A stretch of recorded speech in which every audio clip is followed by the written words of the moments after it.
Hello friends, welcome to KD knowledge academy channel. तो आज की इस वीडियो में हम बात करने वाले हैं भैया आपकी जो सीजीएल की 2025 की आंसर की आ गई है, उसके बाद आपकी एक्सपेक्टेड कट ऑफ क्या रह सकती है, उसके बारे में हम डिटेल में एनालाइज करके इस वीडियो में बताएंगे आपको कि आपकी जो कट ऑफ है वो क्या जा सकती है। और अगर आपकी इससे ज़्यादा नंबर हैं तो आप अपने मेंस की तैयारी करें और देखते हैं इस वीडियो में पूरा डिटेल में क्या क्या चीज़ें हैं, क्या फैक्टर है जिससे आपकी कट ऑफ डिसाइड कर रहे हैं हम इसमें, वो देखते हैं। तो सबसे पहले अगर हम बात करें भाई, देखो आपका जो 2024 वाला सीजीएल हुआ था उसमें अगर मैं आपको बताऊं तो टोटल जो आपकी वैकेंसी थी वो कितनी थी, 18,000 वैकेंसी थी। ठीक है, इसके 10 गुना जो बच्चे हैं वो टायर 2 के लिए बुलाए गए थे। तो अगर मैं आपको कट ऑफ बताऊं तो आपकी जो कट ऑफ गई थी, मैं यूआर का एग्जाम्पल ले लेता हूँ, तो यूआर की गई थी भाई आपकी 153 नंबर की कट ऑफ गई थी। ठीक है, अब बात करते हैं आगे। अब ये भाई देखो, जो रैंक मित्रा है वहाँ का डाटा था, तो उस डाटा के अकॉर्डिंग अगर मैं बात करूँ तो देखो आपकी जो वैकेंसी थी वो कितनी थी, वैकेंसी थी आपकी 18,000। 10 गुना बच्चे बुलाए गए तो आपके 1,80,000 बच्चे जो थे वो टायर 1 में क्वालिफाई करे गए। ठीक है, अब जो कट ऑफ गई वो कितनी गई है, 153 गई है। ठीक है, तो 153 देखो ये रहा, लगभग 150 से ऊपर यहाँ पे लाई कर रही है। तो ये जो 1,80,000 बच्चे थे, अगर मैं इसका तीन तीन भाग कर दूँ, इसके मतलब इसका 1/3 कर दूँ, तो लगभग आपका जो निकल के आता है वो आता है 60,000।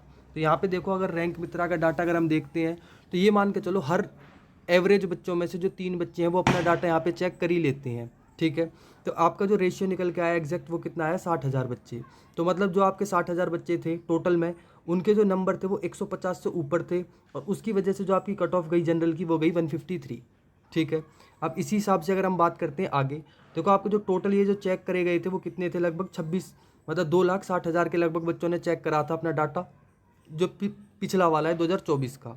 अब अगर मैं 25 की बात करूं तो देखो 25 में अगर मैं बताऊं आपको, तो आपकी वैकेंसी है टोटल 14,500। ठीक है, अगर इसका 10 गुना करते हो तो आप रफ रफ मान के चल सकते हो 1,50,000 बच्चे होंगे जो आपके मेंस में बैठेंगे। ठीक है, 1.5 लाख बच्चों को मेंस में बिठाया जाएगा। अब 1.5 लाख बच्चों के हिसाब से अगर हम देखें, इसका 1/3 कर दो, मैं यही मान के चलता हूँ कि भाई हर 3 बच्चों में से एक बच्चे ने, जो पढ़ने वाले ठीक ठाक सिंसियर बच्चे हैं, उन्होंने अपना डाटा चेक कराया, तो अगर मैं इसको 3 से डिवाइड करता हूँ तो अपने आता है 50,000। ठीक है, तो अगर टोटल का जहाँ 50,000 लाई कर रहा होगा, लगभग वहीं हमारी कहीं यूआर की कट ऑफ रहने वाली है। तो देखते हैं अब अपना ये रैंक मित्रा का दोबारा से डाटा है, ये 2025 के लिए है, नॉर्मलाइज्ड मार्क्स है। सबसे पहले अगर मैं बताऊं तो कितने बच्चों ने आपका डाटा चेक कर लिया है, तो लगभग 1,91,000, लगभग अगर रफ मानो तो 2 लाख बच्चों ने डाटा चेक करा है अपना। तो यहाँ पे हमारी जो एवरेज आया था वो आया था 50। तो 50 को अगर आप चेक करोगे तो देखो 50 आ रहा है इन दोनों के बीच में, मतलब 130 और 125 के बीच में, यहाँ कहीं 50,000 लाई करेगा। ठीक है, तो आपकी जो कट ऑफ है वो कहाँ तक लाई कर रही है इसके हिसाब से, तो देखो आपकी कट ऑफ आ रही है यहाँ पे लगभग मान के चलूँ तो मैं 128। ठीक है, तो इस हिसाब से 128 होनी चाहिए, लेकिन 128 नहीं होगी, उससे थोड़ी सी ऊपर जाएगी। क्यों, उसके लिए देखो मैं आपको दोबारा यहाँ पे दिखाता हूँ। यहाँ पे जो हमारी कट ऑफ थी वो कितनी थी, 150 दिखा रहा था 60,000 बच्चों के लिए, लेकिन कट ऑफ कितनी गई, कम से कम इससे 3 ऊपर गई थी, जो कि 153 गई थी। तो इसी तरीके से अगर हम नीचे देखते हैं तो हमारे पास जो डाटा के अकॉर्डिंग अगर हम बात करें, तो हमारी कट ऑफ जो आ रही है वो आ रही है यहाँ पे 128। तो इसमें अगर आप 3-4 नंबर बढ़ाते हो तो जो आपकी यूआर की कट ऑफ रहने वाली है, नॉर्मलाइज्ड मार्क्स, तो वो कितनी रहेगी, इससे थोड़ी सी ऊपर, मतलब 130 और 135 के बीच में कहीं लाई करेगी। तो 130-35 के बीच में अगर मैं रफ मान के चलूँ तो ये मान के चलो आपकी 132-133 नंबर जाएगी प्री की कट ऑफ यूआर के लिए। इससे भाई देखो 1-2 नंबर ऊपर या 1-2 नंबर नीचे ही रहेगी। ये मैंने आपको बिल्कुल एक डाटा के हिसाब से बता दिया है कि इतनी कट ऑफ आपकी रहने वाली है। ठीक है भाई, तो अब देखते हैं आगे और क्या है इसके अंदर। ये आपकी भाई देखो शिफ्ट वाइज एवरेज मार्क्स दे रखे हैं, आप देख सकते हैं आपकी शिफ्ट मुश्किल थी या इजी थी। सबसे मुश्किल जो शिफ्ट है वो यहाँ पे 12 सितंबर की शिफ्ट 3 दिखा रखी है, जिसके 99 मतलब लगभग 100 नंबर एवरेज मार्क्स बन रहा है। और वहीं इस डाटा में सबसे ईजी शिफ्ट की बात करें तो भाई वो दिखा रखी है आपकी 14 तारीख की जो शिफ्ट हुई थी, जिनका री एग्ज़ाम हुआ था वो वाली। भाई देखो जिनका भी 14 तारीख को पेपर था, मैं खुद उस पेपर को दे के आया था भाई, मेरा भी री एग्ज़ाम था। ये पेपर इजी नहीं था।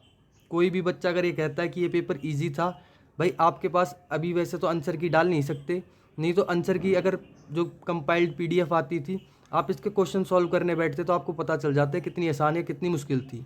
ठीक है, मैंने खुद जो मेरा पहला वाला पेपर था वो 21 तारीख वाली शिफ्ट में था, और इसका एवरेज मार्क्स देखो 118 आ रहा है। जो मेरे मार्क्स बन रहे थे, जो कन्फर्म बनने वाले थे, वो 140 मार्क्स बनते। ठीक है, इस वाली शिफ्ट में। लेकिन मेरा खुद इस 14 वाली एग्ज़ाम में, 14 वाली शिफ्ट में मेरा खुद का पेपर था, मेरे जो नंबर बने हैं भाई वो बने हैं 120। मेरे सीधे 8 सवाल ऐसे हैं जो गलत हो गए हैं, जिसमें से मेरे मैथ में बने सिर्फ 18 क्वेश्चन सही, जहाँ जो पहली वाली शिफ्ट थी इस वाली में लगभग मेरे 23 सवाल सही थे। अगर मैं मान के चलूँ 22 ही, तो 4 नंबर तो देखो सीधे मेरे 4 क्वेश्चन मैथ में गलत हुए हैं। इस वाली शिफ्ट में 4 तो मेरे मैथ में ही गलत हो गए। रीजनिंग की बात करता हूँ तो देखो रीजनिंग में मेरे बने इस बार 22, और जो 21 वाली शिफ्ट थी उसमें मेरे पूरे 25 बनते। ठीक है, तो 2 नंबर कम से कम अगर मैं यहाँ पे मान के चलूँ तो 2 नंबर यहाँ गए हैं, एक जीके और एक इंग्लिश में टोटल 8 नंबर गलत हुए हैं। नेगेटिव के साथ अगर इसको आप लगाओगे तो सीधे 20 नंबर जो मेरे घटे हैं 140 से 120 हुए हैं, वो इसी वजह से हुए हैं। ठीक है भाई, मैथ्स बहुत कैलकुलेटिव था।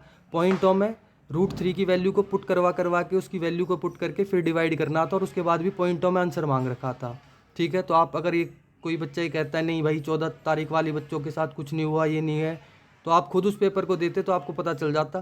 पहले तो आपका पेपर सही हुआ, उसके बाद भी आपको री एग्ज़ाम के लिए बुलाया गया है, उसके बाद भी टफ शिफ्ट थी और टफ शिफ्ट को भी सबसे आसान दिखाया जा रहा है भाई। तो यहाँ पे कुछ ना कुछ गड़बड़ ज़रूर है। ठीक है, बाकी वही है, हो कुछ नहीं सकता, जिसका पेपर होना था वो हो लिया है। लेकिन जिसके भी भाई जो अभी मैं कट ऑफ बता रहा हूँ उससे ऊपर नंबर हैं, उसके 1-2 ऊपर नीचे हैं, वो अपनी मेंस की तैयारी करो।